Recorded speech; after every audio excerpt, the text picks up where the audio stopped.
Gaza का बच गया बाजा और फिलिस्तीन का बच गया बीन। कैद कबीर सुनो भाई साधो, पीछे खड़ा है चीन। ये जियो पॉलिटिक्स की पहली चौपाई है, ध्यान रखना, मैंने पहले भी सुनाई थी, इसको नोट कर देना, ठीक है। गाजा का बच, अगर अमेरिका दूर जाके ओसामा बिन लादेन को धन्यवाद कह सकता है तो कोई भारतवासी अमेरिका जाके गुरपतवंत सिंह पन्नू को धन्यवाद क्यों नहीं कह सकता? बस इतना सा सवाल, इट्स अ क्वेश्चन। ये हैं आपके प्रधानमंत्री माननीय श्री नरेंद्र दामोदर दास मोदी। अब आप ढूंढिए पाकिस्तान का प्रधानमंत्री का कड़का पड़ा हुआ, जो ढूंढेगा, ठीक है, उसको मैं बताऊंगा कि। जय हिंद दोस्तों, स्वागत है आपका हमारे अपने यूट्यूब चैनल पे जिसका नाम है द शॉर्ट ब्रेक।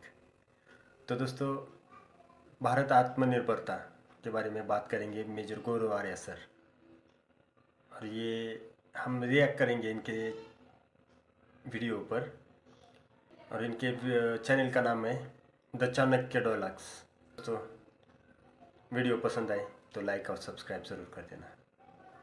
पे लोकल थे इंडियन, लोकल इंडियन पहुंच गए भाई, वहां पे मोदी जिंदाबाद और भारत माता की जय और वंदे मातरम, ये सब नारे लग रहे हैं। देखिए फोटो, देखिए।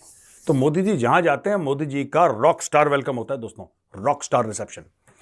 ये क्या वहां पे COP 28 में बात होगी, ये तो मीडिया आपको बताता ही रहेगा, ठीक है। ये हुआ, ऐसा हुआ, वो तो आप जाओगे टीवी खोलोगे तो बॉस आपको दुनिया भर की चीजें दिखाई देंगी, जरूर दिखाई देंगी। लेकिन हम यहां पे क्यों आए हैं? हम इसलिए आए हैं आपको ये फोटो दिखाने के लिए। देखिए फोटो। अब मोदी जी कहां पे खड़े हैं, देखिए, ये फर्स्ट रो में देख रहे हैं मोदी जी को, ये देखिए, हमने गोला बना दिया।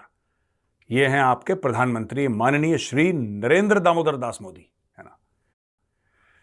लेकिन असली इनाम किसका है? इनाम किसका है? इनाम भारत का नहीं है, इनाम पाकिस्तान का। अब आप ढूंढिए पाकिस्तान का प्रधानमंत्री का कड़घा खड़ा हुआ है, जो ढूंढेगा, ठीक है, उसको मैं बताऊंगा कि गंजे सर पे बाल कैसे उगाते हैं। जाओ लिंक पे, देखो नीचे भाई, क्लिक करो, आपको पता लगेगा कि गंजे सर पे बाल कैसे उगाते हैं, ठीक है। हेयर ग्रोथ की नई तकनीक आपको पता चल जाएगी दोस्तों। अच्छा दोस्तों, इसके अलावा हम चलते हैं यूनाइटेड स्टेट्स ऑफ अमेरिका, जहां पे गुरपतवंत सिंह पन्नू को लेकर बड़ी गहमा गहमी हो रही है। इस बंदे को कुछ साल पहले कोई जानता नहीं था, फिर इसने बोला कि यार मैं तो ऐसे ही बिल्कुल अननोन मर जाऊंगा, मुझे कोई पहचानेगा नहीं। भाई गुमनाम कोई मर गया तो ये भी कोई मौत होती है। उसने बोला नहीं, मुझे फेमस होना है। अब फेमस होने के लिए कुछ काम करना पड़ता है, और सबसे सस्ता क्या काम है? एक सस्ता सा चाइनीज कैमरा लो, एक सस्ता सा चाइनीज माइक लो और बकवास करना शुरू कर दो। वही काम करा पन्नू ने।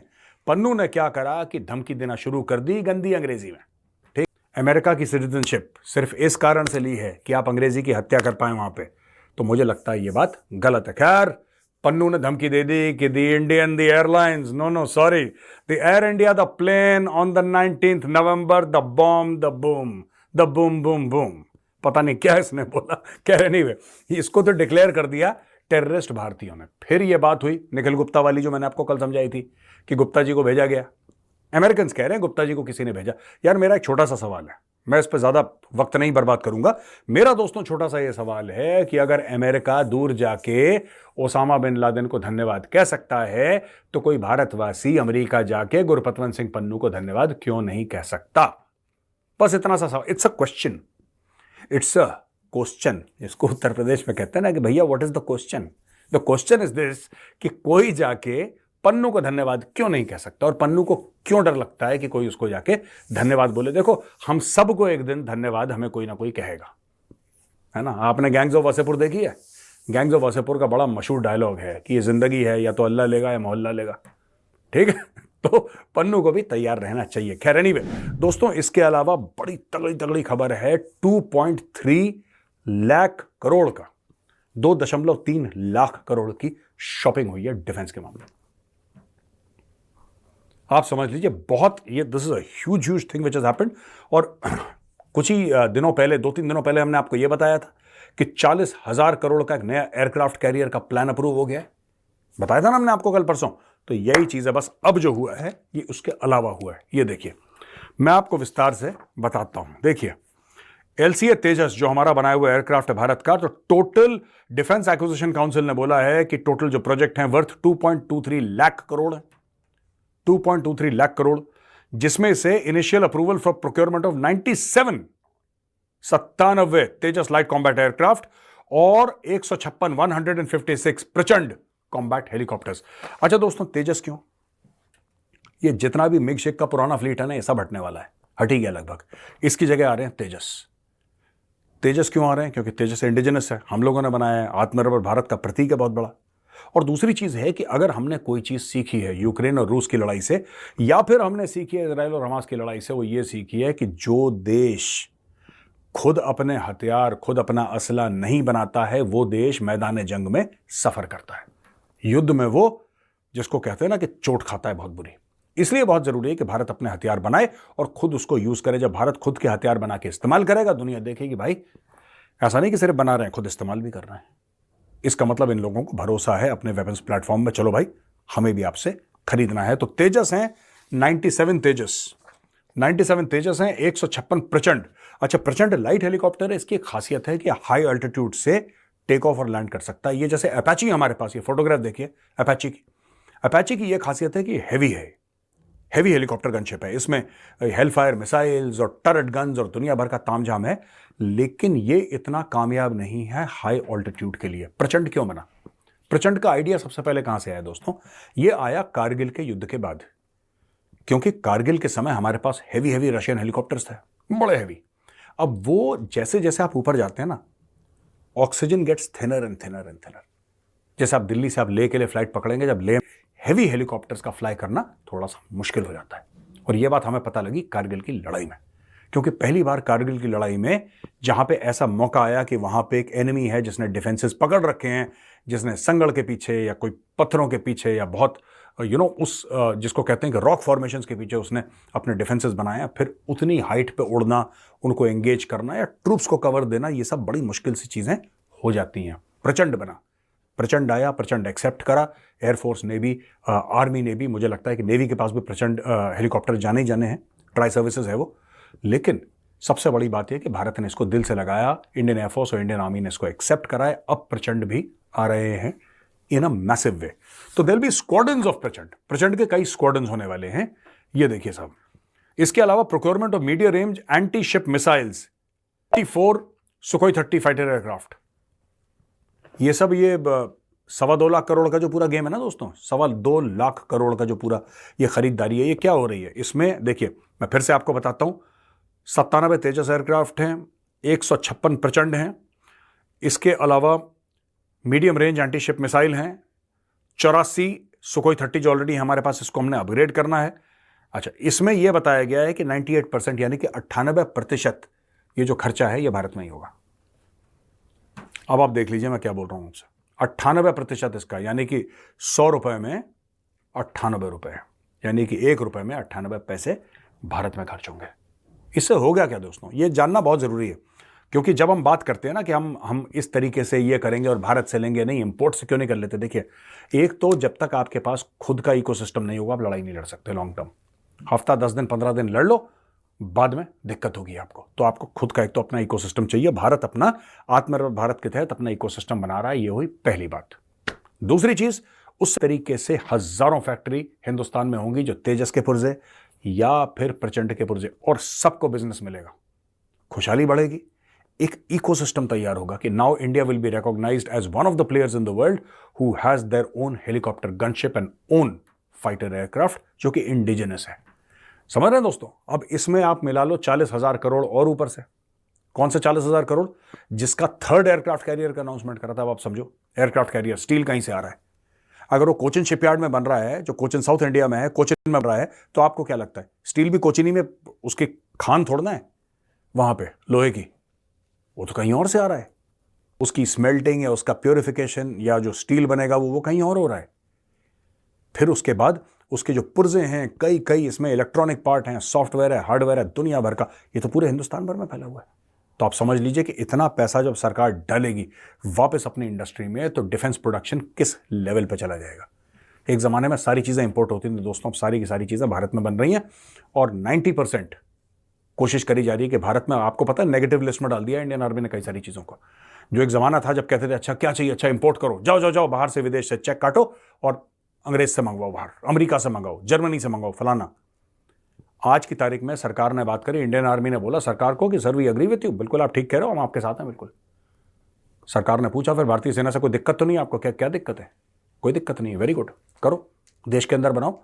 तो सबने मिलके यह प्लान बनाया है कि जो भी असला बनेगा, जो भी हथियार बनेगा, जो भी बारूद बनेगा, भारत के अंदर बनेगा। आप समझ लीजिए कितना बड़ा काम है दोस्तों ये। आप समझ लीजिए कितना बड़ा काम है दोस्तों ये। US secretary of state Antony Blinken ने इजराइल को बोला है कि इंटरनेशनल लॉ यानी कि अंतर्राष्ट्रीय कानून की इजराइल इज्जत करे, और बोला है कि जो सिविलियन हैं उनको बख्श दे जो हमास के खिलाफ लड़ाई है। अच्छा देखिए, हमास वाले कोई वर्दी तो पहनते नहीं है, ठीक है जी, उनकी कोई वर्दी तो है नहीं। कुछ कुछ आ जाते हैं अजीब सा कॉम्बैट ड्रेस पहन के, सर पे नीला पीला हरा कपड़ा, लेकिन बाकी उनकी कोई वर्दी नहीं, हो तो टेररिस्ट ग्रुप है। तो बहुत मुश्किल है आइडेंटिफाई करना कि भाई कैसा कौन है क्या है। It's very difficult to identify. और टेररिज्म में सबसे बड़ा जो एंटी टेररिज्म ऑपरेशन होते हैं ना दोस्तों, उसमें सबसे बड़ी बात क्या होती है? सबसे बड़ी बात यही होती है कि यू डू नॉट नो ये बंदा है कौन यार। हर एक टेररिस्ट की फोटो नहीं होती आपको। कल एक लड़का लिया, आपने उसको ट्रेन करा, आपने उसको जिहादी बना दिया, उसको आपने बोला कि नहीं तूने जन्नत जाना है, तेरे को 72 हूरें मिलेंगी। उसने बोला थैंक यू सर, वो आ गया AK-47 लेके, भरी भीड़ में उसने खोल दी, 30 राउंड मार दिए उसने, एक मैगजीन खाली कर दी, 15-20 लोग मर गए। तब आपको तो पता ही नहीं वो करने वाला है। ऐसे हमास में भी कई सारे लोग हैं। अब ब्लिंकन का ये कहना कि आप ध्यान दो, मुझे देखिए बात उसने कोई गलत नहीं करी। मैं ये कह रहा हूं जो बच्चे हैं, जो बुजुर्ग हैं, जो नॉन कॉम्बैटेंट्स हैं, उनको नहीं मारना चाहिए, तो मैं भी कहता हूं। लेकिन अमेरिका सलाह देने में एक्सपर्ट है। अमेरिका खुद, अमेरिका ने कुछ करा ऐसा? आप एक बात बताइए, आज तक अमेरिका तो ऐसा कलाकार है, यहां पे तो लोग नेतन्याहू को गालियां दे रहे हैं, उल्टी सीधी बात कह रहे हैं नेतन्याहू को, तुमने ये कर दिया, तुमने ये कर दिया। अमेरिका ने क्या करा आपको पता है? अमेरिका का एक राष्ट्रपति था जिसका नाम था बराक ओबामा, बड़ा मशहूर साहब, बहुत बढ़िया बोलने वाला। बराक ओबामा वो इतना सही आदमी था, मैं आपको बताता हूं। उसने करी अमन और शांति की बात, उसने करी अमन शांति की, वो हर समय अमन शांति की बात करता था। अमन शांति की बात कर करके उसने हजारों लोग मरवा दिए। उसने बोला करो ड्रोन स्ट्राइक, पूरी वेडिंग पार्टी यानी कि बारात की बारात वाइप आउट, 2 हेलफायर मारे, पूरी 50 लोगों की बारात, 30 लोगों की बारात गायब। अफगानिस्तान में, पाकिस्तान में कितना उसने ऐसे गंदे काम करवाए हैं। और इतने हजारों लोगों को मरवाने के बाद, डायरेक्ट हुक्म देने के बाद, हजारों लोगों को मरवाने के बाद, लाखों करोड़ों लोगों को बेघर करने के बाद, और देश के देश डिस्ट्रॉय, तितर बितर करने के बाद, अस्त व्यस्त करने के बाद, भाई गए और भाई ने नोबेल पीस प्राइज ग्रहण करा और बोला मैं शांति का मसीहा हूं। तो भाई साहब ये स्टोरी अमेरिका की कैसी लगी आपको, ये बताइए जरा कमेंट्स में, कैसी लगी अमेरिका की कहानी। तो अमेरिका मारे, अमेरिका बेबुनियाद पिटाई करे किसी की। अगर उसको मारा है राजेश ने तो रमेश का सर तोड़ दे। अमेरिका ये काम करता है। आप सोचो, जो हाईजैकर थे जिन्होंने 9/11 करा था वो सऊदी थे। अमेरिका घुस गया इराक में। अब इराक का क्या लेने देना सऊदी से, अमेरिका ही जाने। पूरे मुल्क को बर्बाद कर दिया, सद्दाम को फांसी दे दी उसने, फांसी दे सकता था। अब मुझे ये नहीं समझ में आ रहा कि किस मुंह से ये इजराइल को ज्ञान दे रहा है अमेरिका, किस मुंह से इजराइल को कह रहा है कि तुमने इसको नहीं मारना, इसको। ठीक है, बात गलत नहीं कह रहा अमेरिका, लेकिन कह कौन रहा है ये तो देखना है, किसके मुंह से ये बातें निकल रही हैं। अच्छा, इसमें और हमारे पास खबर है दोस्तों कि Israel resumes combat in Gaza, accuses Hamas of violation of ceasefire. जो बीच में ट्रूस था, सीज फायर था, ट्रूस तो नहीं कह सकते यार, टेम्पररी, मतलब जो थोड़ा बहुत था हमास और इजराइल के बीच में, वो खत्म हुआ और इजराइल ने दोबारा थैंक यू कहना शुरू कर दिया है हमास को। ऊपर से इसकी पहली चौपाई है, ध्यान रखना, मैंने पहले भी सुनाई थी, इसको नोट कर लेना, ठीक है। गाजा का बज गया बाजा, फिलिस्तीन का बज गया बीन, कहत कबीर सुनो भाई साधो, पीछे खड़ा है चीन। ये सब चीन करवा रहा है। ओके, नाउ इजराइल ने ये जो हॉस्टेज क्राइसिस था, ये सब अदल बदल करे, ये करा वो करा इजराइल ने, और अंत में क्या हुआ, इजराइल ने भलमनसाहत में अच्छा दिल दिखाते हुए बोला कि ठीक है आप भी ले लो प्रिजनर, हमें भी दे दो। लेकिन फिलिस्तीनियों ने क्या करा, फिलिस्तीनी आए, एक का नाम था मुराद और दूसरे का नाम था इब्राहिम, ठीक है जी, ये पूर्वी जेरूसलम के रहने वाले 2 फिलिस्तीनी, और तीसरे का नाम इन्होंने बताया नहीं है। ये आए वेस्ट जेरूसलम में, और वेस्ट जेरूसलम में आने के बाद इन्होंने 3 इजराइलियों को मार दिया, जिसमें कि रबाय एलीमेलेक वेसरमैन था 73 साल का, इसका कोई लेना देना है। हैना इफरगन, ये 60 साल की बुढ़िया थी, एक 73 साल का बुजुर्ग, एक 60 साल की बुढ़िया, और लिविया डिकमन एक और लेडी थी, औरत को। तो इन्होंने 2 औरतों को और एक बुजुर्ग को मार दिया। भैया ऐसे थोड़ा ना मुजाहिदीन कहलाते हैं, आप हल्का समझ रहे हो उनको। ये मुजाहिदीन है भाई, ये गाजी हैं, ठीक है।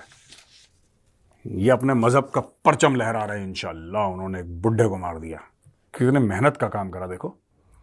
तो वहां पे जो ऑफ ड्यूटी सोल्जर्स थे और एक सिविलियन था, इन्होंने फटाफट कार्रवाई करी और अटैकर्स को अगर अच्छी लगी तो चैनल को लाइक और सब्सक्राइब जरूर कर देना। मिलते हैं अगली वीडियो में।